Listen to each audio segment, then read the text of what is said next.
Buenos días, soy la doctora Sandra Bustamante Encinas, médico pediatra neonatóloga. Se me ha encargado el tema de malformaciones congénitas, el cual vamos a tratar de que sea lo más didáctico posible para ustedes.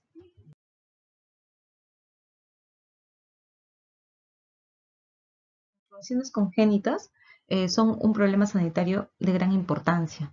No porque sea un gran porcentaje lo que vemos en la práctica diaria, sino porque conllevan a un problema social, económico, ¿no?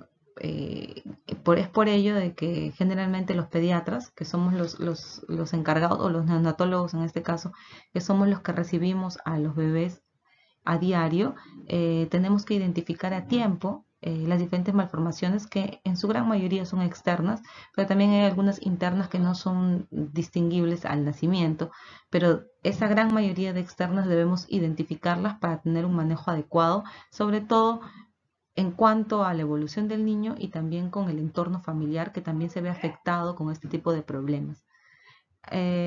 Son causa importante de aborto, muerte fetal intraútero, o sea, óbitos, y de mortalidad y morbilidad postnatal. Vamos a ver que causa una gran mortalidad y sobre todo morbilidad, es por eso que afecta mucho el entorno familiar. La frecuencia es de 2 a 4% de los recién nacidos y esta alta frecuencia conlleva, como ya les he mencionado, un alto costo familiar y social. Obviamente es por ello de que es súper importante conocer este tipo de patologías. La OMS nos dice que uno de cada 33 neonatos cursan con alguna malformación congénita. Además que estas patologías producen 3.2 millones de discapacidades al año, o sea, es bastante discapacidad a causa de estas patologías. Además, 270.000 recién nacidos fallecen durante los primeros 28 días a causa de malformaciones congénitas, tal y como lo vemos en este cuadro, en donde se observa que la mayor cantidad de muertes son por un parto prematuro, seguido relacionadas a infecciones neonatales, luego relacionadas con el parto, y la que sigue se encuentra entre anomalías congénitas y otras afectaciones neonatales. Entonces, es importante saber y conocer cada una de estas malformaciones para tomar la debida importancia y el manejo adecuado. Malformaciones congénitas son defectos estructurales de la morfogénesis que están presentes al nacimiento, pero eso no quiere decir que las manifestaciones se presenten al nacer. Estas podrían presentarse después del nacimiento. Además, también pueden ser algunas alteraciones funcionales, ¿sí? Es por ello que la OMS lo define como anomalías o defectos del desarrollo que pueden ser morfológicos, estructurales, funcionales o moleculares que están presentes al nacer, aunque las manifestaciones no tienen por qué aparecer en el nacimiento. Entonces, esa es la definición de la OMS. Puede comprometer a un órgano o un sistema o varios al mismo tiempo, y algunas son reversibles, pudiendo curar espontáneamente, u otras que puedan requerir manejo quirúrgico, e inclusive otras que van a permanecer toda la vida con el paciente. Entonces, estas malformaciones congénitas pueden ser leves y hasta pasar inadvertidas, hasta severas y comprometer la vida del feto o del recién nacido. Para hablar de los mecanismos patogénicos de las malformaciones congénitas, tendremos que empezar hablando acerca de la morfogénesis, el cual es un proceso elaborado para generar la diferenciación celular y también de tejidos que forman parte del embrión con el posterior desarrollo normal del feto. Cuando este proceso se realiza con alguna anormalidad, ocurre lo que se llama dismorfogénesis. Estos defectos en la morfogénesis pueden deberse a alteraciones en la formación tisular, como vemos en el gráfico, por fuerzas mecánicas o por ruptura de la continuidad. Entonces, a su vez, si es alguna alteración de la formación tisular, podría deberse a malformaciones o displasia. Si se deben a fuerzas mecánicas, pueden provocar una deformación, y si se debe a una ruptura de la continuidad, se va a dar una disrupción, lo cual vamos a ir viendo en cada una de las siguientes diapositivas para poder explicar con más tranquilidad cada una de ellas. Estaremos hablando acerca de la deformación, ¿no? La cual es la distorsión, justamente como su nombre lo dice, es la distorsión de la forma, y generalmente se debe o es secundaria a fuerzas mecánicas intrauterinas, ¿no?, anormales que actúan sobre el feto, ¿sí? Entonces, es una anomalía de la forma propiamente o posición de un órgano o parte del organismo normalmente formado. O sea, es un organismo, parte de un órgano o es el órgano propiamente que se ha formado bien, pero existe alguna causa mecánica extrínseca que actúa de forma prolongada y que provoca una distorsión o una deformación de este órgano, ¿sí? Entonces, puede ser ocasionada por la posición del bebé, ¿no? Puede que el bebé esté en una posición que provoque la deformidad de algún órgano, puede ser de un hueso, ¿no?, como por ejemplo, puede ser también provocado por anomalías uterinas, por ejemplo, un útero bicorne, algún tipo de alteración uterina, por presión de otro feto en el caso de embarazos múltiples, porque obviamente hay poco espacio para que se puedan mover, por oligohidramnios, o sea que haya poco líquido amniótico que no permita que el bebé se mueva adecuadamente en todo su espacio, ¿no? O incluso por algunas anomalías neurológicas que no permitan que el bebé se mueva o tenga un movimiento articular o muscular adecuado. Entonces, este tipo de afectación se produce ya después de al finalizar el periodo de organogénesis embrionaria, específicamente en el periodo fetal. Entonces, como ejemplos, he colocado algunas imágenes acá por ejemplo, el pie equinovaro, ¿sí? Ahí se ven las imágenes cómo se ha logrado deformar ambos miembros inferiores, ¿no?, debido a alguna afectación extrínseca, como les he mencionado hace un momento. Entre otros ejemplos que podríamos mencionar, por ejemplo, la plagiocefalia, que es el aplanamiento del cráneo de alguna parte, porque de repente la posición en la que estuvo durante todo el embarazo hizo que se aplane el cráneo propiamente, ¿no? También se puede ver inclusive a algunos tumores intrauterinos, o por ejemplo, bueno, yo veo en la práctica cuando el bebé viene de nalgas o en posición podálica, por la posición en la que ha estado durante el embarazo, encontramos que muchas veces las piernas están flexionadas, los muslos están flexionados completamente y se observa pues una posición completamente inadecuada de las caderas, que muchas veces, si es que uno no conoce de que han sido netamente por posición, hasta uno se asusta porque realmente es llamativo cómo ha logrado deformar la posición en la que se ha encontrado el feto durante todo el embarazo, y con ello obviamente condiciona que cuando nazca el bebé nazca también en esas posiciones y obviamente uno lo ve defectuoso, pues, ¿no? Segundo mecanismo patogénico tenemos la disrupción, ¿no? La disrupción viene a ser justamente, como su nombre lo dice, es la disrupción, ¿no?, de un órgano que está normalmente formado debido a algún proceso destructivo extrínseco, o sea, algún agente externo que va a producir un daño o destrucción del tejido que provoca muerte celular. Y normalmente se da en una zona claramente definida. Generalmente suele ser asimétrica y de ocurrencia esporádica. Eh, Se origina en el periodo embrionario o fetal, se puede dar en cualquiera de los dos, y lo que hay que buscar es una causa ambiental, sobre todo teratógenos, o sea, hay que buscar en el antecedente familiar si la mamá ha consumido algún tipo de fármaco o se haya sometido a algún tipo de situación teratógena que pueda haber provocado esta alteración anatómica. Por ejemplo, tenemos amputaciones por bridas amnióticas. Tenemos, tal y como vemos en la imagen de la derecha, vemos que el miembro inferior derecho está completo, sin embargo el izquierdo está amputado, ¿no? Entonces eso es lo que produce la disrupción. Igual del otro lado se muestra el miembro superior de este bebé amputado, ¿no? Entonces esto es lo que más o menos las imágenes que se ven en la práctica de la disrupción. Tercer mecanismo tenemos a la displasia. Esta es una anomalía de la organización celular. Es una normalidad intrínseca en la estructura u organización celular del tejido de un órgano o sistema, que suele dar lugar a cambios morfológicos aparentes, es decir, en la forma y o tamaño, que en muchas ocasiones suelen ser evolutivos con el tiempo. Solamente llegan a comprometer un tejido en todo el cuerpo. Generalmente estas displasias son de causas genéticas y generalmente también originadas en el periodo embrionario.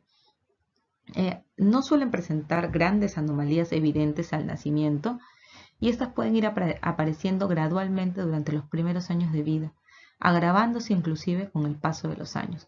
Algunos ejemplos típicos pueden ser las displasias óseas o displasias esqueléticas, que tal y como vemos en las imágenes, llegan a producir alteraciones significativas en el fenotipo externo, tanto del recién nacido, sobre todo produciendo estas alteraciones de extremidades cortas, ¿no?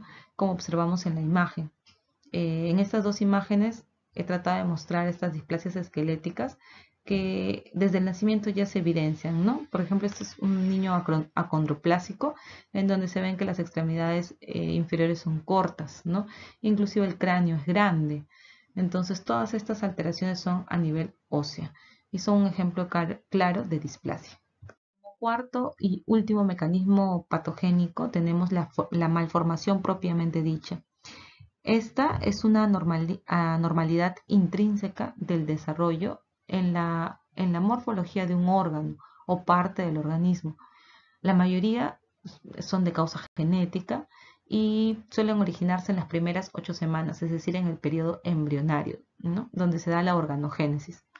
Ejemplos claros de esta tenemos la atresia esofágica, tenemos el labio leporino, el onfalocele, etc. Cuanto más temprano se presente esta malformación, obviamente más compleja va a ser el cuadro clínico y se van a deber a una detención, retardo o desvío erróneo del desarrollo. Entonces, mientras más pronto se dé, porque ya dijimos que se da entre las primeras 8 semanas, mientras más pronto se dé en la primera, segunda, tercera semana, la afectación va a ser mayor, tal y como vemos en este óbito, porque en realidad es un óbito, que se ve que no ha llegado a desarrollar la masa craneana, ¿no? Con anencefalia propiamente. Entonces, este es un bebé con malformación. Bajo este mecanismo patogénico es que se ha desarrollado. La clasificación de las malformaciones congénitas ha sido dada tomando diferentes criterios. Según la gravedad, pueden ser mayores y menores, tomando en cuenta que si estas malformaciones ponen en riesgo o no la vida del feto y del recién nacido. Según su localización, pueden ser externas, es decir, que son visibles desde que nace el recién nacido, desde que llega el recién nacido al mundo, o internas, que no se evidencia el examen físico y que probablemente sea algún órgano que esté alterado. Según su número, pueden ser aisladas o pueden ser múltiples asociadas a síndromes, que ya más adelante los vamos a conversar más ampliamente. Según su tipo, pueden ser macroscópicas, ¿no? Es decir, que pueden evidenciarse o que afectan grandes órganos o sistemas, o microscópicas que no se evidencian, que pueden ser afectaciones graves de repente, pero que no se evidencian, ¿no? Podrían ser alteraciones de repente enzimáticas, etc. Según el nivel de lesión, que pueden ser metabólicas, o sea, alguna afectación o alguna malformación que afecte alguna vía metabólica de nuestro organismo, orgánicas que afecten a un órgano, tisulares, su mismo nombre lo dice, algún tejido, o sean netamente funcionales, que afecten la función de un órgano. Según su cronología, acá vemos si afecta el gameto, si afecta al blasto, si afecta al embrión o al feto. Tiene los nombres que ahí se mencionan, que no valdría la pena repetirlos. Y según su etiología, es decir, según sus causas, podría ser genéticas, ambientales, poligénicas, o sea, múltiples causas, o lo más frecuente es que sean desconocidas. En adelante, en diapositivas posteriores, vamos a ver la etiología con más profundidad. Considero importante narrar al menos o colocar algunas diapositivas en donde se observen las malformaciones mayores, que son aquellas que tienen una repercusión médica, quirúrgica o cosmética de importancia o un peligro vital para el feto o recién nacido. Tenemos aquí algunos cuadros, y las siguientes diapositivas son de ello, en donde vamos a mencionar las malformaciones mayores. En este caso están las digestivas y las urogenitales. Ejemplos son, si son digestivas, tenemos la atresia esofágica, que es frecuente, la estenosis pilórica, el onfalocele, tenemos el divertículo de Meckel, ¿sí? Algún tipo de atresia o estenosis rectal. Estas son las malformaciones digestivas mayores. Luego tenemos las malformaciones urogenitales, que también se consideran mayores, como la duplicidad piélica y o uretral, agenesia o ectopia renal, el riñón en herradura, que supongo que lo han escuchado en algún momento, que es un factor de riesgo para otras patologías a futuro, ambigüedades genitales, hipospadias, criptorquidia, que se ven frecuentemente, que también tiene una implicancia a futuro, sobre todo en la fertilidad, si es que no se da un manejo adecuado, y útero bicorne, que también lleva consigo algunas morbilidades futuras. Continuando con las malformaciones mayores, tenemos aquí las del sistema nervioso central, como espina bífida, ¿sí?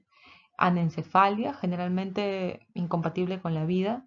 Microcefalia, que sí, que se asocia a muchas causas, a muchas otras enfermedades. Meningocele o encefalocele. Es muy frecuente observar esto, y muchas veces llegan inclusive sin diagnóstico prenatal. Entonces llegan y se observan cuando ya nace, cuando ya está el recién nacido. Entonces hay que darle un manejo adecuado desde que nace para evitar los daños a futuro, sobre todo en el sistema nervioso central. En cuanto a las malformaciones del esqueleto y músculo, tenemos los más frecuentes, voy a mencionar, espina bífida oculta, que al examen lo que se encuentra a veces son fositas pilonidales, se encuentran algún tipo de alteración a nivel de la columna vertebral que te hacen sospechar de que podría haber una espina bífida oculta, pero realmente no se llega a observar propiamente, ¿no? Tenemos ausencia de dedos, o sea, adactilia, ¿sí? Manos y pies hendidos. Tenemos braquidactilia, polidactilia, que se observa mucho en los pacientes, y sindactilia, asociados a otros síndromes también. Pie equinovaro es muy frecuente, que podría deberse simplemente a que ha habido algo extrínseco que no le ha permitido formarse adecuadamente sus miembros inferiores, o de lo contrario, como parte de otro síndrome. Y acá terminando este cuadro tenemos las malformaciones cardiovasculares. Dentro de ellos los más frecuentes los defectos septales, el TGB, que es incompatible con la vida, ¿sí? Si es que no se maneja adecuadamente, estenosis pulmonar y la coartación de aorta. Finalmente, para terminar con las malformaciones mayores, he colocado aquí los de ojos y orejas, por ejemplo, cataratas congénitas, que se pueden observar en varios síndromes, inclusive en niños afectados por TORCH, que es toxoplasma, rubiola, citomegalovirus y herpes, ¿no? Ciclopía como parte, por ejemplo, más adelante vamos a ver la trisomía 13, que es el síndrome de Pató, que va muy frecuentemente con ciclopía, ¿no? Anoftalmias o microftalmias, que van con varios de estos síndromes, atresias del meato auditivo. O sea, muchas veces nacen, tú dices, ah, sí hay pabellones auriculares, pero tú realmente no sabes si existe el orificio para que se dé la audición. Muchas veces ha pasado desapercibido y después, cuando se van los controles, te das cuenta que no tiene el orificio. Entonces hay que ser muy minucioso en el examen físico. Em, Obviamente la ausencia de pabellón auricular es mucho más fácil de detectarlo, ¿no? En cuanto a malformaciones de piel, pueden haber alopecias congénitas, hipertricosis también como parte de otros síndromes, nebus gigantes, es muy frecuente encontrar también esto. Y dentro de las malformaciones craneofaciales tenemos los quistes braquiales, tenemos el quiste tirogloso, la fisura palatina, que sí es muy frecuente, puede ser solo fisura palatina o fisura labial y fisura palatina, antes llamado pues labio leporino, ¿no? Que ya no se llama así, ahora es fisura palatina y fisura labial. Y bueno, esos serían los más frecuentes en cuanto a malformaciones congénitas mayores. Ahora pasaremos a mencionar las malformaciones menores, que son defectos que no comprometen seriamente, ¿no?, la forma o funcionalidad corporal. Representan menos del 4% de todas las malformaciones. Entonces, dentro de ellas también voy a mencionar las malformaciones menores. En la cabeza tenemos, por ejemplo, el occipucio plano, el occipucio en punta, la fontanela posterior grande, alopecias aisladas que no están asociadas a ninguna otra malformación, ¿no? Y pueden haber implantaciones también alteradas del pelo. Y bueno, son son defectos que no van a comprometer pues la vida del paciente, ¿no? En cuanto a los ojos, epicanthus, muchos niños nacen con epicanto y como no está asociado a otra cosa, entonces no hay ninguna otra malformación. Por ejemplo, el epicanto puede ser frecuente en síndrome de Down, pero si no está asociado a otro tipo de alteraciones que ya las vamos a ver en adelante, entonces simplemente es un epicanto aislado, ¿no? Tenemos hendiduras palpebrales, tenemos cejas anormales que probablemente sean, de repente el papá tiene un tipo de ceja anatómicamente característica, probablemente el niño también lo herede. Entonces, hipertelorismo, que es el distanciamiento entre ambos ojos aumentado, entonces puede que también la mamá o el papá tengan esta característica y eso va a ser normal o no va a tener ninguna alteración en la funcionalidad. En cuanto a las orejas, pueden ser orejas grandes, orejas de implantación alta, orejas asimétricas, de tamaño asimétrico, que también es frecuente. Pueden tener doble lóbulo, ¿no? Ausencia de trago. Entonces, cualquiera de estas anomalías son anomalías menores. Continuando con las anomalías menores, en la boca, por ejemplo, tenemos una úvula bífida, ¿no? Es frecuente a veces encontrar en los niños esto, frenillos aberrantes, micrognatia mínima, dientes congénitos, o sea, ya nacen con dientecitos. En cuanto a la piel, pueden haber nebus pigmentados, hemangiomas capilares, que es parte de un hallazgo casi normal de los recién nacidos. Generalmente se les encuentra hemangiomas capilares y que estos suelen desaparecer con el pasar del tiempo. Generalmente al año ya no lo tienen.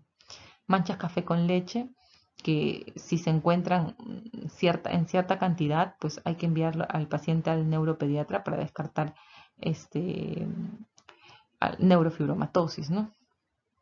Cabellos con implantación baja en la nuca, tenemos mamilas separadas, o sea, eso que creo que no tiene mayor implicancia, ¿no?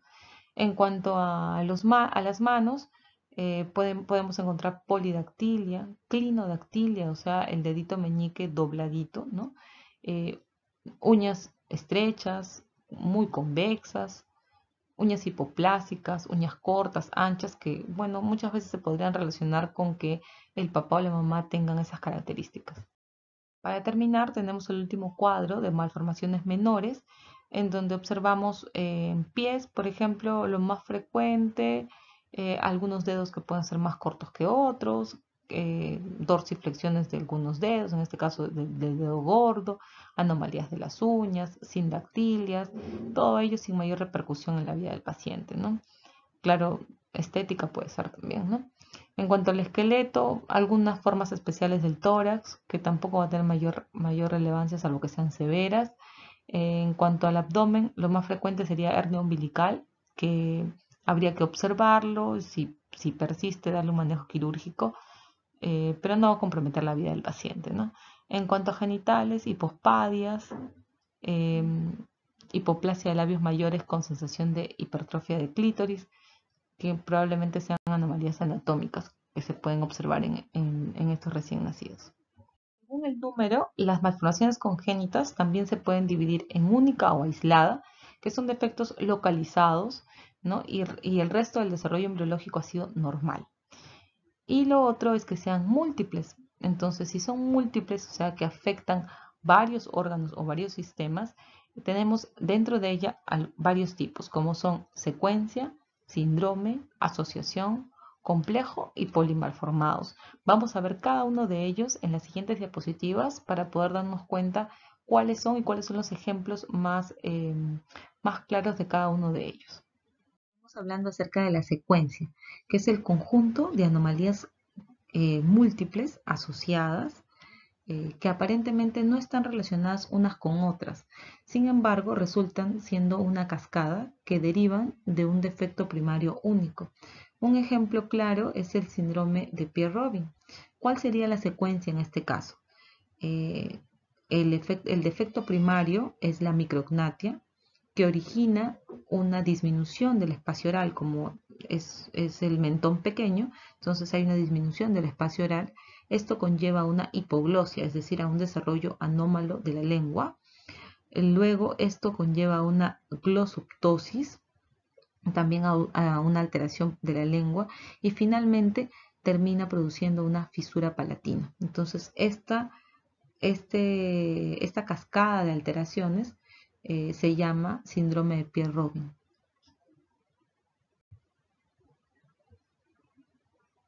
Aquí he decidido colocarles otro ejemplo más, que es la secuencia del síndrome de Potter, ¿no? El cual sería el siguiente. La agenesia renal, que viene a ser el defecto primario, origina una oligoanuria, una insuficiencia renal, ¿no? Que termina con oligoanuria, es decir, poca producción de orina. Esto a su vez, como hay poca producción de orina y esto es lo que da lugar al líquido amniótico, provoca un oligoamnios, ¿no? Este oligoamnios, como hay muy poco líquido amniótico, provoca una hipoplasia pulmonar, es decir, no permite que el pulmón desarrolle completamente y a su vez promueve una dismorfia facial, ¿no? Entonces, al conjunto de estas anomalías se llama un síndrome de Potter o un fenotipo de Potter. Continuamos con el síndrome, que es el conjunto de anomalías múltiples, ¿sí?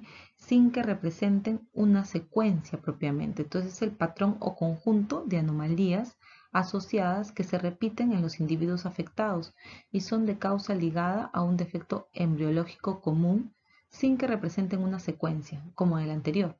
¿Sí? No es así, esa es la diferencia. Entonces, no todas las anomalías ocurren con la misma frecuencia dentro de un síndrome. La mayoría de síndromes están conformados por una o dos anomalías mayores y un número variable, o sea, una gran cantidad de anomalías menores, que presentan un cuadro clínico reconocible y obviamente que se puede diferenciar de otros, como por ejemplo lo que vemos aquí en la imagen. En la izquierda observamos un niño con un fenotipo característico de un síndrome de Down. Y en el lado derecho de la diapositiva observamos a un niño con un fenotipo clásico de Cornelia de Lange. Entonces, este tipo son ejemplos claros de síndromes. Estamos hablando acerca de la asociación, que vienen a ser un conjunto de anomalías múltiples que están asociadas, pero sin un vínculo etiopatogénico. Suelen nombrarse generalmente como acrónimos formados por las letras iniciales de los hallazgos clínicos. Por ejemplo, tenemos, como hemos colocado en la imagen en la parte inferior de las diapositivas, Bacter, esta es la que más frecuentemente se estudia o se evidencia en la práctica clínica. La V, perdón, que indica que hay que buscar anomalías o anormalidades vertebrales. La A de anormalidades anales, C de defectos cardíacos, T de alguna fístula traqueoesofágica asociada, R de anomalías renales y finalmente L de anomalías en los miembros, ¿no? A su vez tenemos ahí dos más, solamente van a quedar ahí, no los voy a mencionar porque en realidad no son muy frecuentes, pero para que tengan más ejemplos de asociaciones, ¿sí? Entonces podemos tener un paciente que nace con alguna de estas alteraciones y tú dices, tengo que descartar que no pertenezca a una asociación del tipo Bacter, por ejemplo. Entonces empiezas a pedir exámenes para descartar estos defectos a los que están asociados. Es importante conocerlo para poder tomar las precauciones en cuanto al diagnóstico preciso del paciente. Estamos hablando acerca del complejo, ¿no? Que viene a ser un conjunto de defectos morfológicos, o sea, en la forma, con una región embriológica común, ¿sí? O adyacente en su desarrollo. Generalmente son debidas a causas externas, como podrían ser algún tipo de alteraciones vasculares. El ejemplo clásico o más conocido es el complejo de Poland, en donde se observa ausencia del músculo pectoral mayor, hipoplasia de la arteria subclavia, que causa alteraciones también en la mano ipsilateral porque puede cruzar con braquisindactilia u oligodactilia. En esta diapositiva final, para terminar con el tema de clasificación, ya dijimos que según el número pueden ser aisladas o múltiples y las múltiples las hemos ido mencionando diapositiva tras diapositiva. Este es un resumen de todas ellas en donde se ve que tenemos el síndrome, secuencia, complejo, asociación el tiempo de afectación, por ejemplo, el síndrome que se da en el momento de la concepción propiamente, la secuencia en la organogénesis, el complejo en la embriogénesis y la asociación en la blastogénesis. Lo he colocado simplemente para aclarar algunas cosas. La etiología y la fisiopatología generalmente son desconocidas o ignoradas en su gran mayoría, y la recurrencia es variable, ¿no? En algunos conocidos y en otros no. En este resumen se pueden observar y ver cada uno de ellos. Acápite vamos a mencionar las causas, ¿no? La etiología de las malformaciones congénitas. Las causas se dividen en cuatro. Tenemos a las genéticas, las ambientales, las multifactoriales, que son un porcentaje mayor, y las desconocidas, que sí representan el mayor porcentaje de todas. Vamos a ir mencionando una por una para poder ahondar en el tema. En cuanto a las genéticas, tenemos las cromosómicas y las que se deben a herencia mendeliana, que son las genéticas propiamente. Las cromosómicas son las más frecuentes, que representan del 10 al 15%.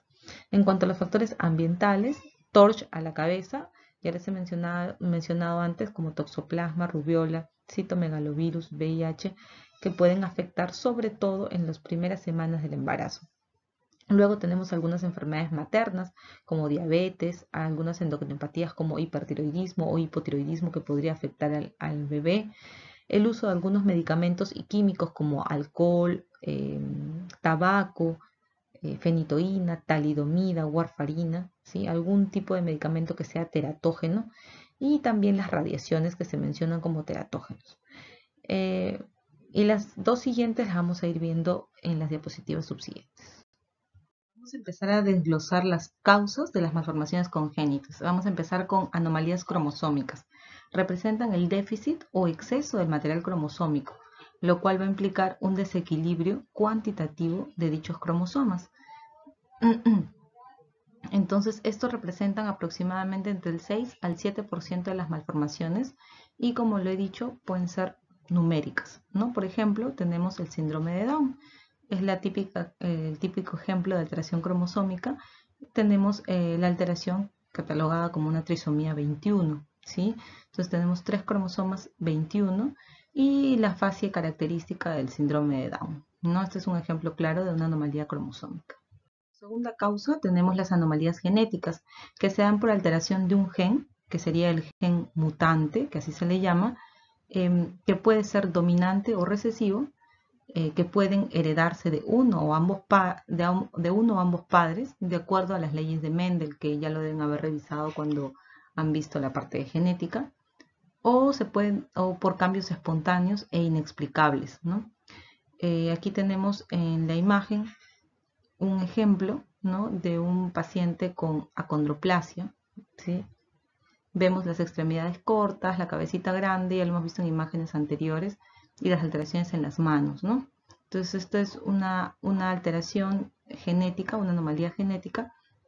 Y entre otros ejemplos, tenemos, por ejemplo, la hiperplasia suprarrenal, que también viene a ser una anomalía genética, que es hereditaria, pero sería autosómica recesiva, a diferencia de la acondroplasia, que es la imagen que vemos aquí, que es debido a un gen dominante. Como tercer factor tenemos a los factores ambientales, que también son conocidos como teratógenos ambientales. Representan del 7 al 10% de todas las malformaciones. En realidad, estos teratógenos son agentes ambientales que producen o incrementan la incidencia de anomalías congénitas.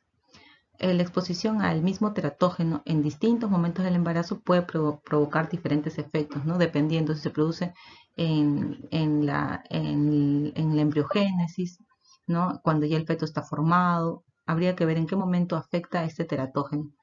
Entonces, los teratógenos se pueden agrupar en fármacos, ¿no? Algunos fármacos que pueden provocar alteraciones como la talidomida, la warfarina. Otros productos químicos como el alcohol, la cocaína, ¿no? El alcohol, tenemos un síndrome alcohólico fetal que no es motivo específicamente de la clase, pero se presentan una serie de malformaciones.